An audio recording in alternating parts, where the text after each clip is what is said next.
I made a motorcycle workbench out of an old unreusable hospital bed frame. It's absolutely perfect for Eva because she's my track bike and needs an oil change at least every 3 to 4 track days. If you are curious about how I built it, this video is for you.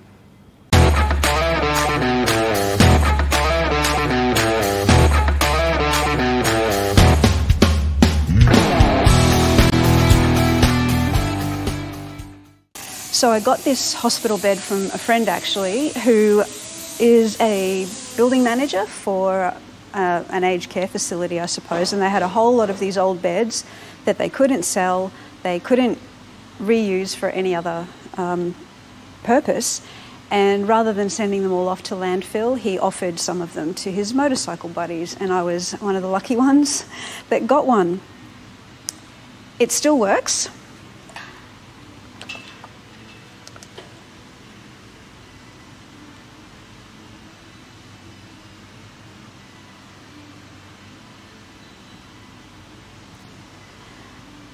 And it starts out high enough that's pretty comfortable height for me to work on and reach any part of the motorcycle I need to. And in its lowered position,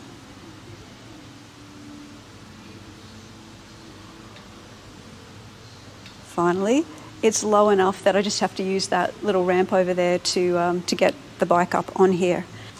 So the plan is to use this form ply as the actual bench itself. I'm going to bolt it down onto the frame, and I got a wheel chock to mount onto the form ply as well to hold the motorcycle when it's up there, and then it's just a question of using some straps to keep the bike still. I've got a few modifications to make to this so that the form ply can actually sit down on the frame of the bed, and I think it's probably going to want a bit of a clean too before I touch too much of it. So I'm going to be taking this mesh stuff off because it sits higher than the actual frame, and I really want to mount the form ply directly onto the strong part of the bed. So that's all coming off. I'll leave the frame part of this. It's kind of where the bed lifts up and lowers down. But if I leave this here, it's all the same height, and that'll give a bit of extra structural support for the form ply. This mesh comes off pretty easily anyway. I've just got to remove these little plastic caps out of there and then unscrew all of those, and off it should come.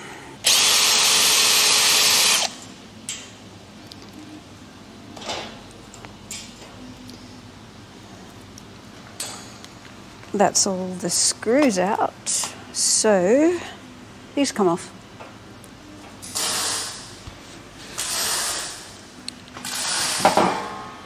I don't know what I can use these for, maybe, well, I don't know, maybe an idea will come to me. It looks to my eye at least pretty level with the outside frame of the bed, and there's these two pieces across the middle too. I think there's plenty of support in that for the form ply and to hold a motorcycle. And I'm pretty confident too, because I know a couple of other recipients at least of these beds have already built their motorcycle workbenches and are using them. But the next step is to give this thing a clean. The bed's all clean now. There was so much dust on it and grime and, I don't know, other things, I guess. But yeah, it's all clean now. And I've just been tidying up the conduit for the power. I also took off these round, I guess they're kind of wall bumpers. They were just all broken and yuck and don't need them. And now I reckon I'm ready to get this form ply to the size that I want it. I think it's too wide for what I want. I'd like it to be, maybe have a tiny bit of overhang on the frame. I haven't fully decided, but at the moment it hangs over like way wide on either side, and it's just a bit too cumbersome. So I'm going to work out what width I want and just cut that down. And then I'll be ready to start fitting it onto the bed. I'll have to cut some little holes in the form ply to fit over these raised bits on the corners. That'll be fine because it'll just help locate it and hold it in one place while I start drilling for the bolt holes all the way around the frame edge.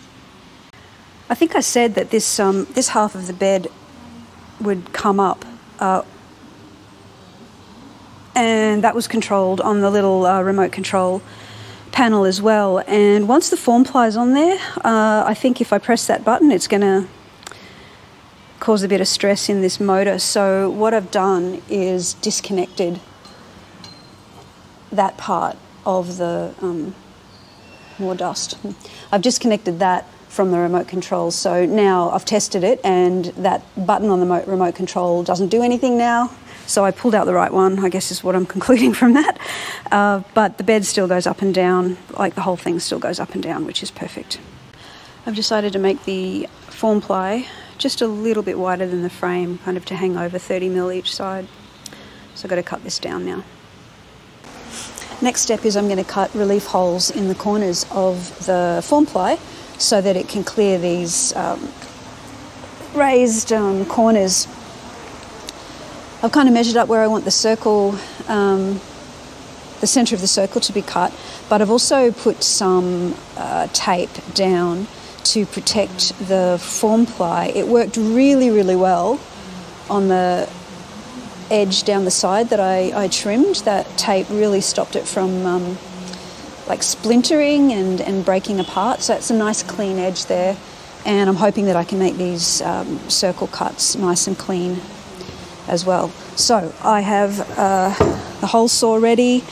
I've got it marked out on these two front corners of the form ply, and I'll get to cutting those. But I think I should mention that I'm going to have the form ply come pretty close to the front edge of this bed, because as the bed raises and lowers, most of the weight of the motorcycle is going to be toward the front. So when it lowers down, I'm almost concerned that it might become a little bit front heavy, and I don't want the whole thing tipping up as the top of the bed comes forward down over where the wheels are. So yeah, I'm trying to keep the form ply as close to the front edge, and then if I need any overhang at the back, which I have heaps of at the moment, I'll just trim that off to what I need it to be, and that can be something I do at the end.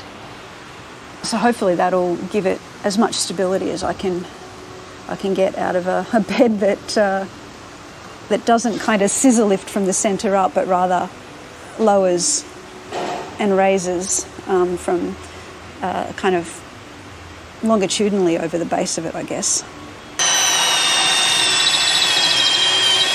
So I think I managed to get that quite central. The distance here is matching the distance there, so that's good. I lined it up, and I'm glad I put the tape on the top. That's a relatively clean cut without damaging the form ply, because this is what happened underneath. That whole chunk there came off from under there. For this second hole at the front, I just slowed down when I got close to all the way through and just went slower, which meant that far less of the form ply on the other side chipped away, which is good. Now I did notice that I couldn't sit this form ply down completely flat because these sleeves were pressed into the frame, and that flange there sits a little bit proud of the top of the frame. To get them out, I needed 3 tools. I needed a hammer. I put a socket the size of that hole onto a socket extension, and then my husband, because he had much more power with the hammer. I really tried. I could get some of them part way out, but that was just as much as my wrist could handle. So he finished that off, and they all came out. So now the form ply should sit nice and flush or flat on that frame. What I've had to do is rebate these edges on the underside of the holes to clear the welds that are around those posts, but also I needed to create a rebate here to clear the weld that's joining these two parts of the frame, because I just was having trouble getting this form ply to sit flat on the frame. So I've used a router to cut that, and just using an angle grinder to gouge a bit of a channel here where that weld is, Maybe I'm being a bit fussy, but I kind of don't mind. I've never used a router before, and in fact, cutting this whole form ply down, I've never really used a circular saw before either, so it's good fun learning. So I've finished routing a nice curved edge all the way around the form ply on the top side and also on the bottom side. And I think it's pretty much ready just to check the alignment, clamp it down, and put some bolt holes in.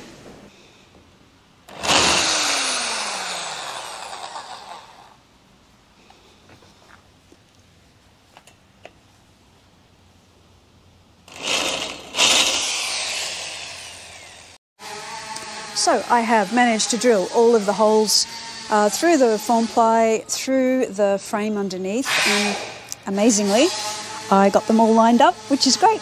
I've bought a countersunk bit just to make sure that the bolts sit nice and flush with the form ply, which they do.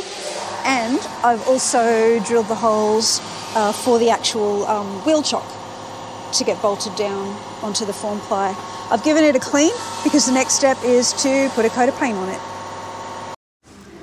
Now the paint I'm using is a slip-resistant paint, just so that, well, pushing a heavy bike like my Ducati SuperSport up on here, I don't want to have any risk of slipping. So I figured that was the way to go, and this one in particular is immune to fuel and oils and things like that, so that seemed to be the best one to use. I'm trying to get it on as thick as I can, where I can see bits that, or quickly, where I can see bits that didn't get as much grit. I'm trying to add a little bit more.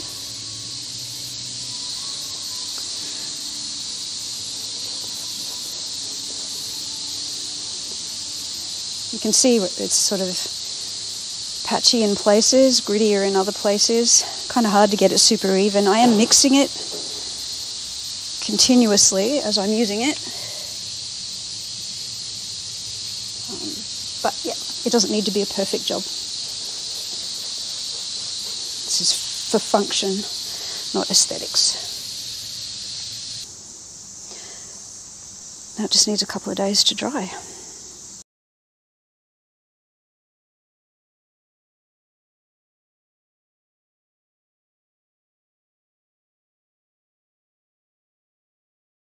Eva just got an oil change, and I have cleaned and lubed the chain and also just checked over a few other things.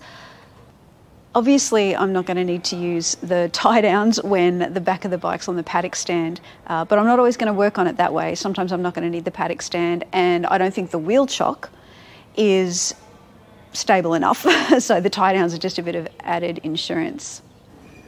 But basically, I am super happy with how it's come together and how easy it is to work on. The paddock stand is just a cheap one from Super Cheap Auto. I have bought the same one actually for the trailer, for trailering her to track days, and it is working pretty well. I just put in a few little tie down points. These bolts go through the frame, not just into the form ply, so they're nice and sturdy. These are just the same tie downs I use to tie her onto the trailer for transporting. And that is pretty much it. Nice bike. It is. So far I've only worked on motorcycles sitting on the ground. And I can tell you, this is so much easier to be able to see what I'm doing, to be able to reach in, especially doing the oil change, and also just easier to move around, so I can go from one part of the bike to the next without having to get up and crouch and wear out my quads.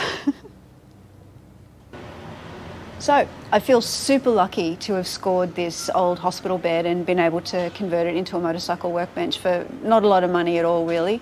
The hospital bed was free, and the rest of it probably only came to maybe $150, if that. The next time you see it, I'll probably have Bo, my Ducati SuperSport, up on there because he now has the infamous fuel sender fault. So I've bought a new one and I'll be putting that in, and hopefully being able to work on it here on the work stand will just make it easier and faster. I'm planning to share that video, so maybe I'll see you then.